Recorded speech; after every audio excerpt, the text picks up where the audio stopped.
2009 সালে 25শে মে যখন আয়লা হয়েছিল সুন্দরবনে, সেই সময় আমাদের বাড়িটা যেখানে চরকিরি, এই চরকিরি অ্যাকচুয়ালি ভারতীয় সুন্দরবনের একদম শেষতম গ্রাম, দক্ষিণ পূর্ব দিকের। তো এইটা পুরোটাই ভেঙে যাওয়ার জন্য তখন আমি প্রথম গ্রামবাসীদের বাঁচানোর জন্য রিলিফের কাজ শুরু করে দিয়েছিলাম। সবার কাছে মেসেজ পাঠাতাম, please help me, food cloth and medicine, এটা দিয়ে আমার শুরু। তারপরে আমাদের যে ওখানে চর ছিল এবং সেই মানে ওখানকার বাস্তুতন্ত্র পুরোটাই নষ্ট হয়ে গেছিলো।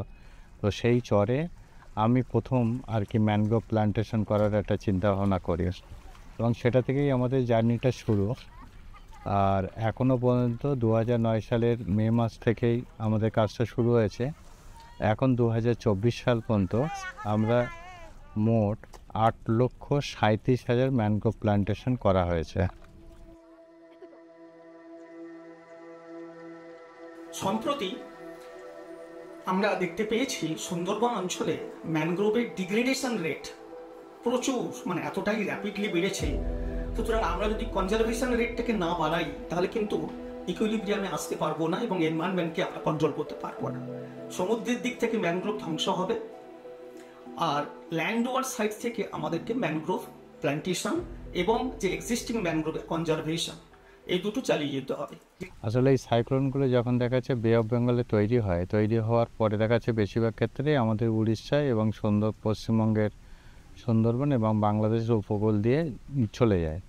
তো এই যখন এখানে কাছাকাছি ল্যান্ডফল করে বা যখন যায়, তখন এই যে ঝড়ের গতিটা, সেই গতিটাকে এরা কিন্তু রোধ করে।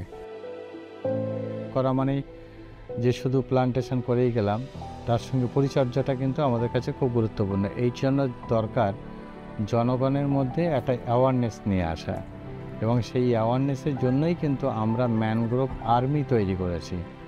এবং আমাদের কাছে যারা কাজ করে, আমরা যে কয়েকটা দ্বীপে কাজ করি, এরকম প্রায় 500-র কাছাকাছি কিন্তু আমাদের ম্যানগ্রোভ আর্মি আছে। তো এদের মাধ্যম দিয়ে প্রতিটা মুহূর্তে কিন্তু মানুষের কাছে একটা মেসেজ চলে যাচ্ছে যে ম্যানগ্রোভের প্রয়োজনীয়তা, ম্যানগ্রোভ কেন লাগাবো, ম্যানগ্রোভের সচেতনতা বার্তা কিন্তু তারা বহন করে নিয়ে যাচ্ছে। যে এখন এইখানটা বসে আছি, এই গাছগুলো আমরা লাগিয়েছি। এখন এই গাছগুলো এত বড় বড় হয়ে গেছে। একসময় এখানে কোনো গাছ ছিল না, একদম ফাঁকা ছিল।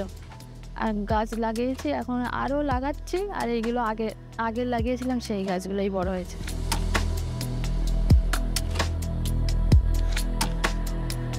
আমরা যেখানে, যেটা আমি খুব সাধারণভাবে বুঝি, সেটা হচ্ছে যে বাঁধ রক্ষা করার জন্য, ঝড়ের হাত থেকে বাঁধকে রক্ষা করার জন্য এটা প্রথমত। দ্বিতীয়ত হচ্ছে যে সমস্ত গাছগুলো সুন্দরবনে রয়েছে, এরা প্রচুর পরিমাণে কার্বন শোষণ করে এবং মাছের যে বিচরণ ক্ষেত্র, সেই বিচরণ ক্ষেত্রগুলো কিন্তু ওরা তৈরি করে।